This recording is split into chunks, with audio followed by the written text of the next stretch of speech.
കർത്താവിന്റെ നാമത്തിന് സ്തുതി. ദിവസവും ഈ ചാനൽ കേൾക്കുന്നതിലൂടെ നിങ്ങൾക്ക് ഒരു വർഷത്തിനുള്ളിൽ ബൈബിൾ വായിക്കാൻ കഴിയും. ദയവായി ഷെയർ, സബ്സ്ക്രൈബ് ഒപ്പം സപ്പോർട്ട് ചെയ്യുക. ഇന്നത്തെ ബൈബിൾ വാക്യങ്ങൾ. പുറപ്പാട് പുസ്തകം 27 അധ്യായം 1 മുതലുള്ള വാക്യങ്ങൾ. പുറപ്പാട് പുസ്തകം 27 അധ്യായം 1 മുതലുള്ള വാക്യങ്ങൾ. 5 മുഴം നീളവും 5 മുഴം വീതിയുമായി ഖദിരമരം കൊണ്ട് യാഗപീഠം ഉണ്ടാക്കേണം. യാഗപീഠം സമചതുരവും 3 മുഴം ഉയരവും ആയിരിക്കണം. അതിന്റെ 4 കോണിലും കൊമ്പുണ്ടാക്കേണം. കൊമ്പ് അതിൽ നിന്ന് തന്നെ ആയിരിക്കണം. അത് താമ്രം കൊണ്ട് പൊതിയണം. അതിലെ വെണ്ണീർ എടുക്കേണ്ടതിനും ചട്ടികളും അതിന്റെ ചട്ടുകങ്ങളും കിണ്ണങ്ങളും മുൾക്കൊളുത്തുകളും തീക്കലശങ്ങളും ഉണ്ടാക്കേണം. അതിന്റെ ഉപകരണങ്ങളൊക്കെയും താമ്രം കൊണ്ട് ഉണ്ടാക്കേണം. അതിന് താമ്രം കൊണ്ട് വലപ്പണിയായി ഒരു ജാലവും ഉണ്ടാക്കേണം. ജാലത്തിന്മേൽ 4 കോണിലും 4 താമ്രവളയം ഉണ്ടാക്കേണം. ജാലം യാഗപീഠത്തിന്റെ പകുതിയോളം എത്തും വണ്ണം താഴെ യാഗപീഠത്തിന്റെ ചുറ്റുപടിക്ക് കീഴായി വെക്കണം. യാഗപീഠത്തിന് ഖദിരമരം കൊണ്ട് തണ്ടുകൾ ഉണ്ടാക്കി താമ്രം കൊണ്ട് പൊതിയണം. തണ്ടുകൾ വളയങ്ങളിൽ ഇടേണം. യാഗപീഠം ചുമക്കുമ്പോൾ തണ്ടുകൾ അതിന് 2 ഭാഗത്തും ഉണ്ടായിരിക്കണം. പലക കൊണ്ട് പൊള്ളയായി അത് ഉണ്ടാക്കേണം. പർവ്വതത്തിൽ വെച്ച് കാണിച്ചു തന്ന പ്രകാരം തന്നെ അത് ഉണ്ടാക്കേണം. തിരുനിവാസത്തിന് പ്രാകാരവും ഉണ്ടാക്കേണം. തെക്കേ ഭാഗത്ത് പ്രാകാരത്തിന് പിരിച്ച പഞ്ഞിനൂൽ കൊണ്ട് ഒരു ഭാഗത്തേക്ക് 100 മുഴം നീളത്തിൽ മരശീല വേണം. അതിന്റെ 20 തൂണും അവയുടെ 20 ചുവടും താമ്രം കൊണ്ടും തൂണുകളുടെ കൊളുത്തും മേൽ ചുറ്റുപടികളും വെള്ളികൊണ്ടും ആയിരിക്കണം. അങ്ങനെ തന്നെ വടക്കു ഭാഗത്ത് 100 മുഴം നീളത്തിൽ മരശീല വേണം. അതിന്റെ 20 തൂണും അവയുടെ 20 ചുവടും താമ്രം കൊണ്ട് തൂണുകളുടെ കൊളുത്തും മേൽ ചുറ്റുപടികളും വെള്ളികൊണ്ടും ആയിരിക്കണം. പടിഞ്ഞാറ ഭാഗത്തേക്ക് പ്രാകാരത്തിന്റെ വീതിക്ക് 50 മുഴം നീളത്തിൽ മരശീല അതിന് 10 തൂണും അവയ്ക്ക് 10 ചുവടും വേണം. കിഴക്കേ ഭാഗത്തേക്കും പ്രാകാരത്തിന്റെ വീതി 50 മുഴം ആയിരിക്കണം. ഒരു ഭാഗത്തേക്ക് 15 മുഴം നീളമുള്ള മരശീലയും അതിന് 3 തൂണും അവയ്ക്ക് 3 ചുവടും വേണം. മറ്റേ ഭാഗത്തേക്കും 15 മുഴം നീളമുള്ള മരശീലയും അതിന് 3 തൂണും അവയ്ക്ക് 3 ചുവടും വേണം. എന്നാൽ പ്രാകാരത്തിന്റെ വാതിലിന് നീലനൂൽ, ധൂമ്രനൂൽ, ചുവപ്പുനൂൽ, പിരിച്ച പഞ്ഞിനൂൽ എന്നിവ കൊണ്ട് ചിത്രത്തയ്യൽ പണിയായി 20 മുഴം നീളവും ഒരു മറയും അതിന് 4 തൂണും അവയ്ക്ക് 4 ചുവടും വേണം. പ്രാകാരത്തിന്റെ എല്ലാ തൂണുകൾക്കും വെള്ളികൊണ്ട് മേൽ ചുറ്റുപടി വേണം. അവയുടെ കൊളുത്ത് വെള്ളികൊണ്ടും അവയുടെ ചുവട് താമ്രം കൊണ്ടും ആയിരിക്കണം. പ്രാകാരത്തിന് 400 മുഴം നീളവും എല്ലായിടവും 50 മുഴം വീതിയും 5 മുഴം ഉയരവും ഉണ്ടായിരിക്കണം. അത് പിരിച്ച പഞ്ഞിനൂൽ കൊണ്ടും ചുവട് താമ്രം കൊണ്ടും ആയിരിക്കണം.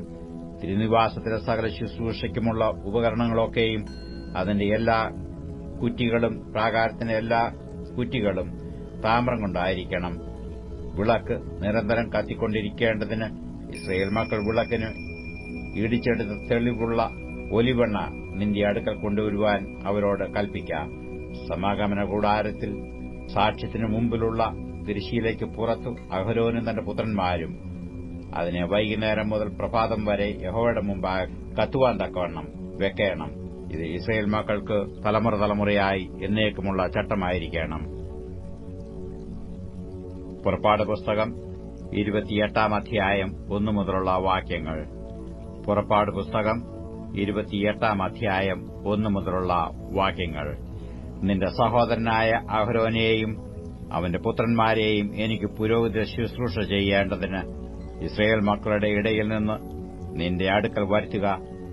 അഹരോനെയും അഹരോന്റെ പുത്രന്മാരായ നാദാബ്, അബീഹു, എലെയാസാർ, ഈഥമാർ എന്നിവരെയും തന്നെ. നിന്റെ സഹോദരനായ അഹരോനു വേണ്ടി മഹത്വത്തിനും അലങ്കാരത്തിനുമായി വിശുദ്ധ വസ്ത്രമുണ്ടാക്കേണം. അഹരോൻ എനിക്ക് പുരോഹിത ശുശ്രൂഷ ചെയ്യുവാൻ തക്കവണ്ണം അവനെ ശുദ്ധീകരിക്കേണ്ടതിന് അവന് വസ്ത്രം ഉണ്ടാക്കണമെന്ന് ഞാൻ ആത്മാവുകൊണ്ട് നിറച്ചിരിക്കുന്ന സകല ജ്ഞാനികളോടും നീ പറയണം. അവർ ഉണ്ടാക്കേണ്ടുന്ന വസ്ത്രമോ പതക്കം, ഏഫോദ്, നീളക്കുപ്പായം, ചിത്രത്തയ്യലുള്ള നിലയങ്കി, മുടി, നടുക്കെട്ട് എന്നിവ തന്നെ. നിന്റെ സഹോദരനായ അഹരോൻ എനിക്ക് പുരോഹിത ശുശ്രൂഷ ചെയ്യേണ്ടതിന് അവർ അവനും അവന്റെ പുത്രന്മാർക്കും വിശുദ്ധ വസ്ത്രം ഉണ്ടാക്കണം. അതിന് പൊന്ന്, നീലനൂൽ, ധൂമ്രനൂൽ, ചുവപ്പുനൂൽ, പിരിച്ച പഞ്ഞിനൂൽ എന്നിവ എടുക്കണം. പൊന്ന്, നീലനൂൽ, ധൂമ്രനൂൽ, ചുവപ്പുനൂൽ, പിരിച്ച പഞ്ഞിനൂൽ എന്നിവ കൊണ്ട് നെയ്ത്തുകാരന്റെ ചിത്രപ്പണിയായ ഏഫോദ് ഉണ്ടാക്കണം. അതിന് രണ്ട് അറ്റത്തോട് ചേർന്നതായി രണ്ട് ചുമൽക്കണ്ടം ഉണ്ടായിരിക്കണം. അങ്ങനെ അത് തമ്മിൽ ഇണച്ചിരിക്കണം. അത് കെട്ടിമുറുക്കുവാൻ അതിന്മേലുള്ളതായി ചിത്രപ്പണിയായ നടുക്കെട്ട് അതിൽ നിന്ന് തന്നെ അതിന്റെ പണി പോലെ പൊന്ന്, നീലനൂൽ, ധൂമ്രനൂൽ, ചുവപ്പുനൂൽ, പിരിച്ച പഞ്ഞിനൂൽ എന്നിവ കൊണ്ട് ആയിരിക്കണം. അതുകൂടാതെ രണ്ട് ഗോമേദകക്കല്ലെടുത്ത് അവയിൽ ഇസ്രായേൽ മക്കളുടെ പേർ കൊത്തേണം. അവരുടെ പേരുകളിൽ 6 ഒരു കല്ലിലും ശേഷമുള്ള 6 മറ്റേ കല്ലിലും അവരുടെ ജനനക്രമത്തിൽ ആയിരിക്കണം. രത്നശില്പിയുടെ പണിയായി മുദ്രക്കൊത്തുപോലെ 2 കല്ലിലും ഇസ്രായേൽ മക്കളുടെ പേർ കൊത്തേണം. അവ പൊന്തടങ്ങളിൽ പതിക്കണം. കല്ല് രണ്ടും ഏഫോദിന്റെ ചുമൽക്കണ്ടങ്ങളിന്മേൽ ഇസ്രായേൽ മക്കൾക്കു വേണ്ടി ഓർമ്മക്കല്ലായി വെക്കണം. അഹരോൻ യഹോവയുടെ മുമ്പാകെ അവരുടെ പേർ ഓർമ്മയ്ക്കായി തന്റെ 2 ചുമലിന്മേലും വഹിക്കണം. പൊന്നുകൊണ്ട് തടങ്ങളുണ്ടാക്കണം. തങ്കം കൊണ്ട് ചരടുപോലെ മുറിച്ച് കുത്തുപണിയായി 2 സരപ്പളി ഉണ്ടാക്കണം. മുറിച്ച് കുത്തുപണിയായ സരപ്പളി തടങ്ങളിൽ ചേർക്കണം. ന്യായവിധി പതക്കം ചിത്രപ്പണിയായിട്ട് ഉണ്ടാക്കണം. അത് ഏഫോദിന്റെ പണിക്കൊത്തായി പൊന്ന്, നീലനൂൽ, ധൂമ്രനൂൽ, ചുവപ്പുനൂൽ, പിരിച്ച പഞ്ഞിനൂൽ എന്നിവ കൊണ്ട് ഉണ്ടാക്കണം. അത് സമചതുരവും ഇരട്ടയും 1 ചാൺ നീളമുള്ളതും 1 ചാൺ വീതിയുള്ളതുമായിരിക്കണം. അതിൽ കൽപ്പതിപ്പായി 4 നിര കല്ല് പതിക്കണം. താമ്രമണി, പീതരത്നം, മരതകം എന്നിവ 1-ാമത്തെ നിര. 2-ാമത്തെ നിര മാണിക്യം, നീലക്കല്ല്, വജ്രം. 3-ാമത്തെ നിര പത്മരാഗം, വൈഢൂര്യം, സുഗന്ധിക്കല്ല്. 4-ാമത്തെ നിര പുഷ്പരാഗം, ഗോമേദകം, സൂര്യകാന്തം. അവ അതത് തടത്തിൽ പൊന്നിൽ പതിച്ചിരിക്കണം. ഈ കല്ല് ഇസ്രായേൽ മക്കളുടെ പേരോടുകൂടെ അവരുടെ പേർ പോലെ 12 ആയിരിക്കണം. 12 ഗോത്രങ്ങൾ ഓരോന്നിന്റെ പേർ അവയിൽ മുദ്രക്കൊത്തായി കൊത്തിയിരിക്കണം. പതക്കത്തിന് ചരടുപോലെ മുറിച്ച് കുത്തുപണിയായി തങ്കം കൊണ്ട് സരപ്പളി ഉണ്ടാക്കണം. പതക്കത്തിന് പൊന്നുകൊണ്ട് 2 വട്ടക്കണ്ണി ഉണ്ടാക്കി പതക്കത്തിന് 2 അറ്റത്തും വട്ടക്കണ്ണി വെക്കണം. പൊന്നുകൊണ്ട് മുറിച്ച് കുത്തുപണിയായ സരപ്പളി 2 പതക്കത്തിന്റെ അറ്റങ്ങളിൽ ഉള്ള വട്ടക്കണ്ണി 2ലും കൊളുത്തേണം.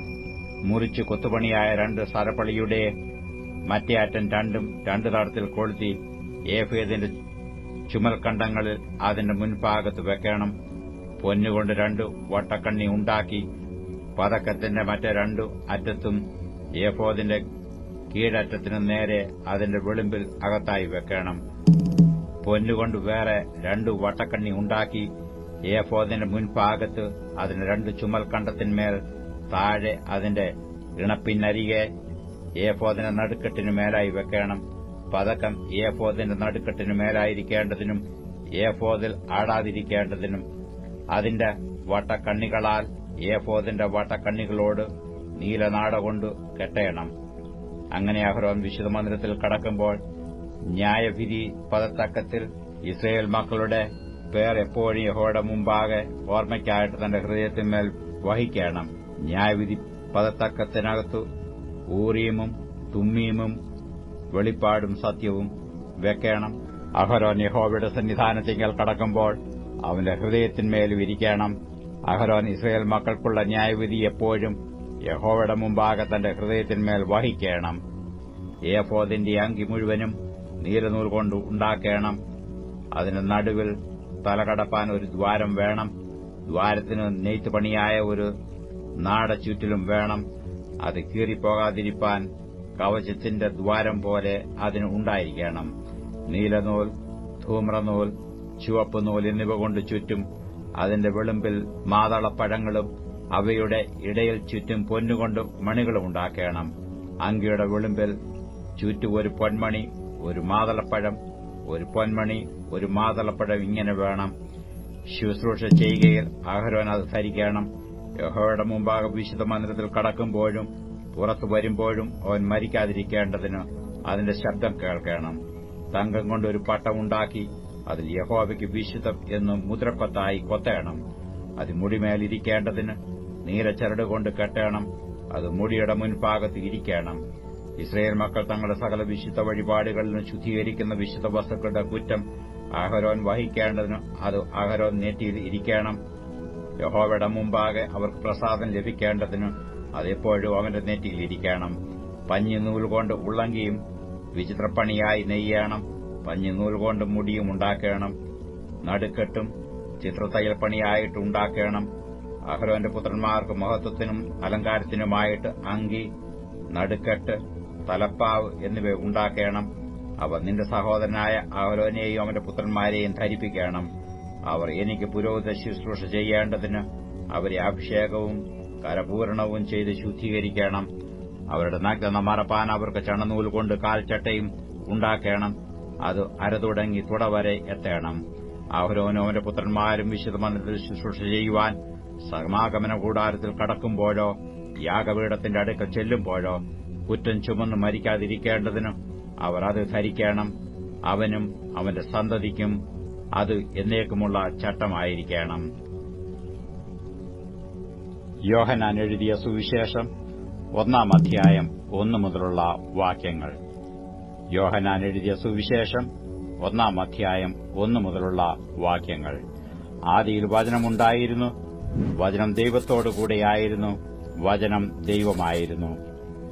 അവൻ ആദിയിൽ ദൈവത്തോടുകൂടെയായിരുന്നു. സകലവും അവൻ മുഖാന്തരം ഉളവായി. ഉളവായത് ഒന്നും അവനെ കൂടാതെ ഉളവായതല്ല. അവനിൽ ജീവനുണ്ടായിരുന്നു. ജീവൻ മനുഷ്യരുടെ വെളിച്ചമായിരുന്നു. വെളിച്ചം ഇരുളിൽ പ്രകാശിക്കുന്നു, ഇരുളോ അതിനെ പിടിച്ചടക്കിയില്ല. ദൈവം അയച്ചിട്ട് ഒരു മനുഷ്യൻ വന്നു, അവന് യോഹന്നാൻ എന്നു പേർ. അവൻ സാക്ഷ്യത്തിനായി താൻ മുഖാന്തരം എല്ലാവരും വിശ്വസിക്കേണ്ടതിന് വെളിച്ചത്തെക്കുറിച്ച് സാക്ഷ്യം പറവാൻ തന്നെ വന്നു. അവൻ വെളിച്ചമായിരുന്നില്ല, വെളിച്ചത്തിന് സാക്ഷ്യം പറയേണ്ടുന്നവനത്രേ. ഏത് മനുഷ്യനെയും പ്രകാശിപ്പിക്കുന്ന സത്യവെളിച്ചം ലോകത്തിലേക്ക് വന്നുകൊണ്ടിരുന്നു. അവൻ ലോകത്തിലുണ്ടായിരുന്നു. ലോകം അവൻ മുഖാന്തരം ഉളവായി.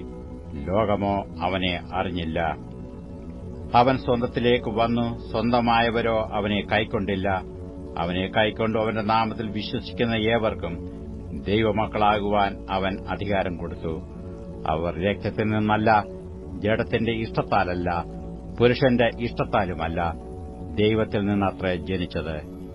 വചനം ജഡമായി തീർന്നു, കൃപയും സത്യവും നിറഞ്ഞവനായി നമ്മുടെ ഇടയിൽ പാർത്തു.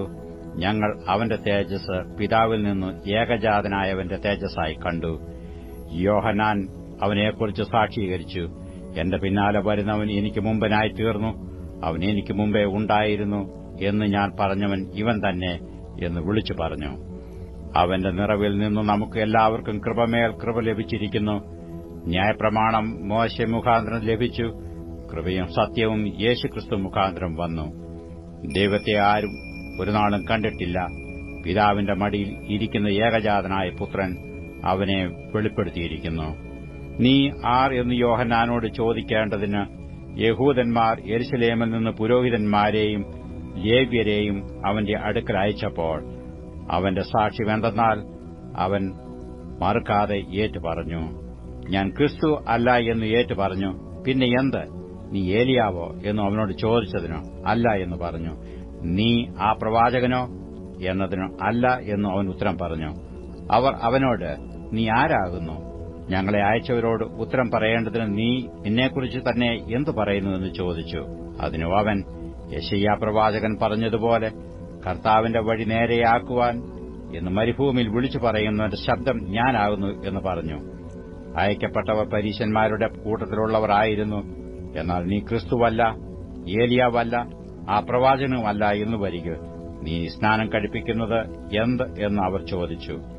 അതിന് യോഹന്നാൻ, ഞാൻ വെള്ളത്തിൽ സ്നാനം കഴിപ്പിക്കുന്നു, എന്നാൽ നിങ്ങളറിയാത്ത ഒരുത്തൻ നിങ്ങളുടെ ഇടയിൽ നിൽക്കുന്നുണ്ട്, എന്റെ പിന്നാലെ വരുന്നവൻ തന്നെ. അവന്റെ ചെരുപ്പിന്റെ വാറഴിപ്പാൻ ഞാൻ യോഗ്യനല്ല എന്ന് ഉത്തരം പറഞ്ഞു. ഇത് യോർദാൻ അക്കരെ യോഹന്നാൻ സ്നാനം കഴിപ്പിച്ചുകൊണ്ടിരുന്ന ബഥാനിയിൽ സംഭവിച്ചു. പിറ്റേന്നാൾ യേശു തന്റെ അടുക്കൽ വരുന്നത് അവൻ കണ്ടിട്ട്, ഇതാ ലോകത്തിന്റെ പാപം ചുമക്കുന്ന ദൈവത്തിന്റെ കുഞ്ഞാട്. എന്റെ പിന്നാലെ ഒരു പുരുഷൻ വരുന്നു, അവൻ എനിക്ക് മുമ്പേ ഉണ്ടായിരുന്നതുകൊണ്ട് എനിക്ക് മുമ്പനായി തീർന്നു എന്ന് ഞാൻ പറഞ്ഞവൻ ഇവൻ തന്നെ. ഞാനോ അവനെ അറിഞ്ഞില്ല. എങ്കിലും അവൻ ഇസ്രയേലിന് വെളിപ്പെടേണ്ടതിന് ഞാൻ വെള്ളത്തിൽ സ്നാനം കഴിപ്പിപ്പാൻ വന്നിരിക്കുന്നു എന്ന് പറഞ്ഞു. യോഹന്നാൻ പിന്നെയും സാക്ഷ്യം പറഞ്ഞത്, ആത്മാവ് ഒരു പ്രാവ് പോലെ സ്വർഗ്ഗത്തിൽ നിന്നിറങ്ങി വരുന്നത് ഞാൻ കണ്ടു. അത് അവന്റെ മേൽ വസിച്ചു. ഞാനോ അവനെ അറിഞ്ഞില്ല. എങ്കിലും വെള്ളത്താൽ സ്നാനം കഴിപ്പിപ്പാൻ എന്നെ അയച്ചവൻ എന്നോട്, ആരുടെ മേൽ ആത്മാവ് ഇറങ്ങുന്നതും വസിക്കുന്നതും നീ കാണുമോ? അവൻ പരിശുദ്ധാത്മാവിൽ സ്നാനം കഴിപ്പിക്കുന്നവൻ ആകുന്നു എന്ന് പറഞ്ഞു.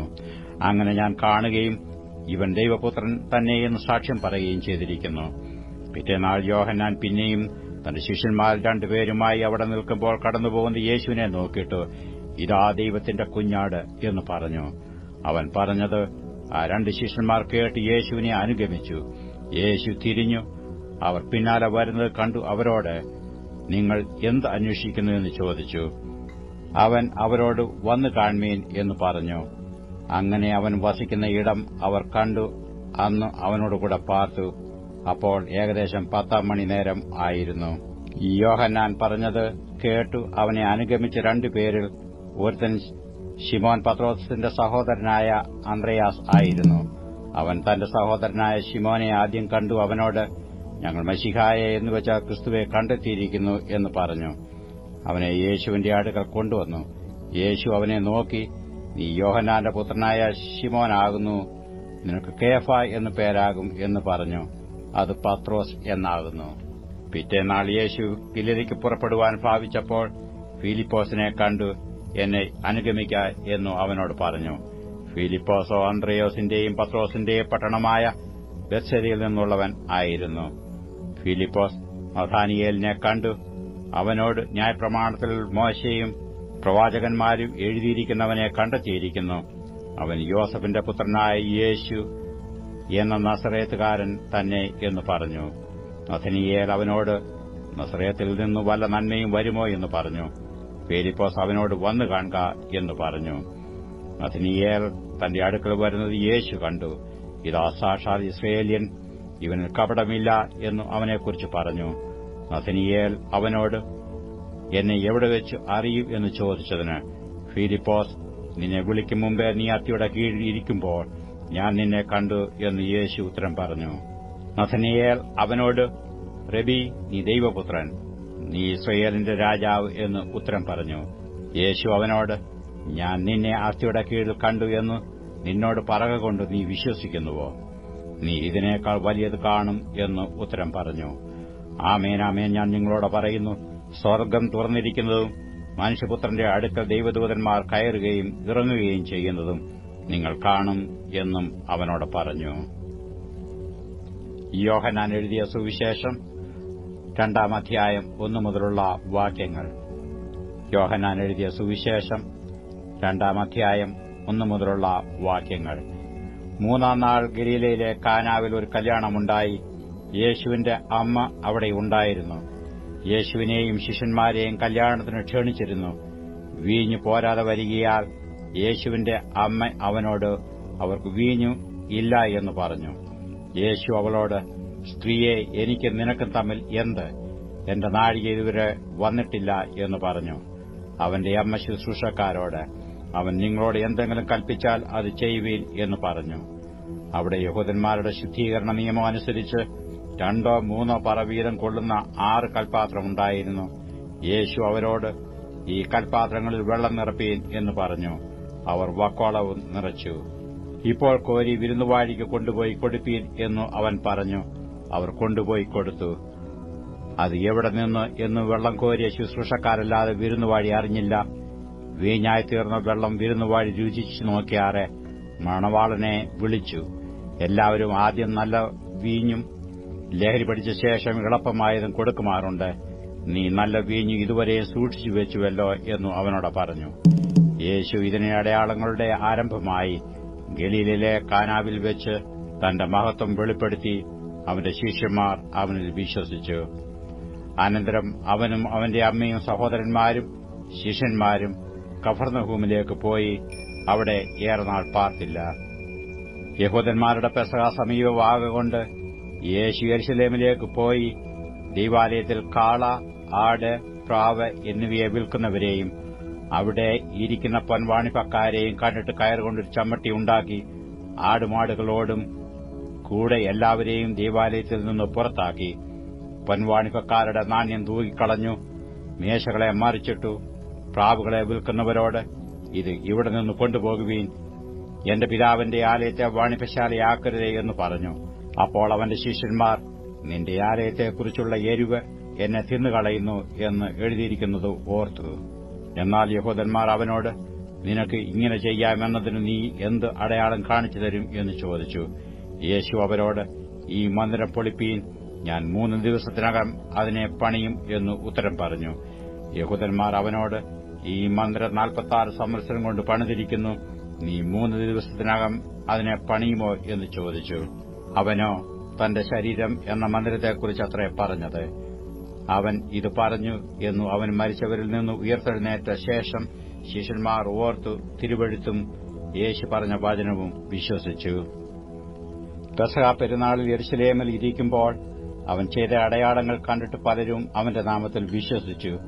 യേശുവോ എല്ലാവരെയും അറിയുകൊണ്ട് തന്നെത്താൻ അവരുടെ പക്കൽ വിശ്വസിച്ചേൽപ്പിച്ചില്ല. മനുഷ്യനുള്ളത് എന്ത് എന്ന് സ്വതവേ അറിഞ്ഞിരിക്കയാൽ തനിക്ക് മനുഷ്യനെക്കുറിച്ച് യാതൊരുത്തിന്റെയും സാക്ഷ്യം ആവശ്യമായിരുന്നില്ല.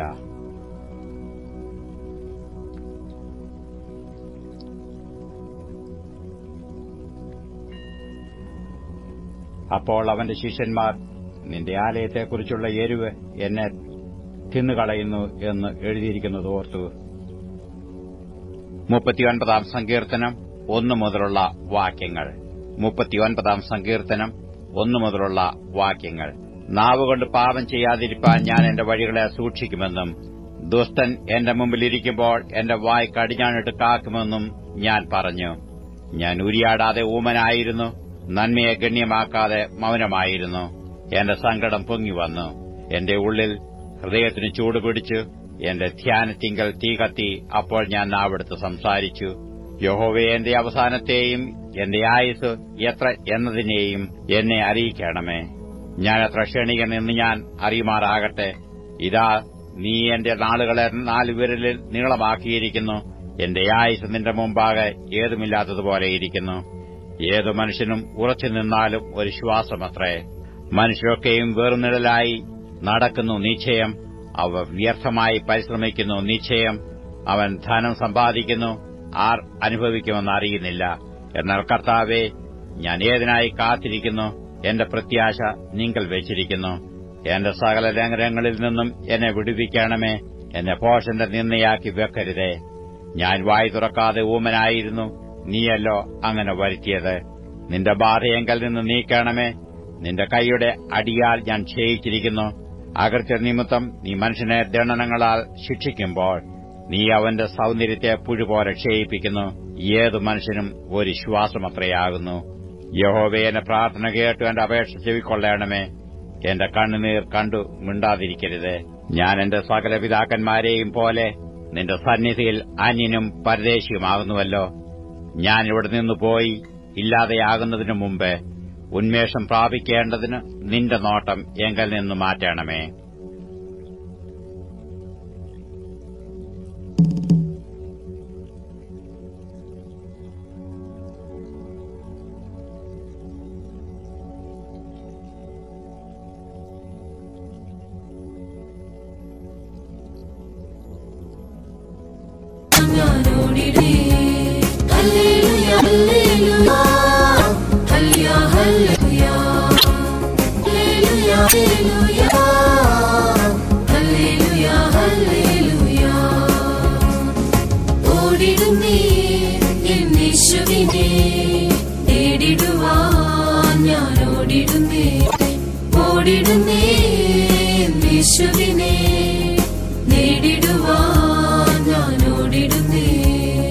ലാഭമായ സകലത്തെയും നഷ്ടമെന്ന് കരുതുന്നേ.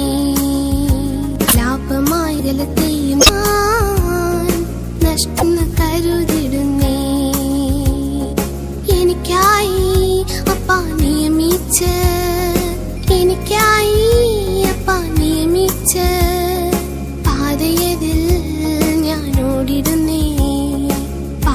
പേരിൽ ഞാൻ ഓടിടുന്നേ. ഹല്ലേലൂയ ഹല്ലേലൂയ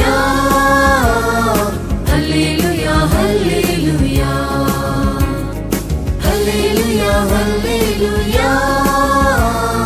ഹല്ലേലൂയ ഹല്ലേലൂയ.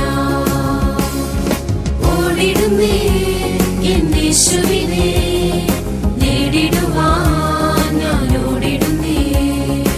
ഓടിടുന്നേ എൻ യേശുവിനെ നേടിടുവാൻ ഞാൻ ഓടിടുന്നേ. എൻ മണവാളൻ യേശുരാജനെ ഞാൻ കാണുവാൻ വാഞ്ചിക്കുന്നേ. എൻ മണവാളൻ യേശുരാജനെ ഞാൻ കാണുവാൻ വാഞ്ചിക്കുന്നേ. എന്നാശയെല്ലാം എൻ യേശു മാത്രം, എന്നാശയെല്ലാം എൻ യേശു മാത്രം. കാണുമെന്ന് അവൻ പൊന്മുഖം ഞാൻ, കാണുമെന്ന് അവൻ പൊന്മുഖം ഞാൻ. ഹല്ലേലൂയ ഹല്ലേലൂയ ഹല്ലേലൂയ ഹല്ലേലൂയ ഹല്ലേലൂയ ഹല്ലേലൂയ ഹല്ലേലൂയ ഹല്ലേലൂയ. ഓടിടുന്നേ എൻ യേശുവിനെ നേടിടുവാൻ ഞാൻ ഓടിടുന്നേ. ഓടിടുന്നേ എൻ യേശുവിനെ നേടിടുവാൻ ഞാൻ ഓടിടുന്നേ. പരമവിളിயின் വിരുദു പ്രാപിപ്പാൻ ഞാൻ ലാക്കു നോക്കി ഓടിടുന്നേ. പരമവിളിயின் വിരുദു പ്രാപിപ്പാൻ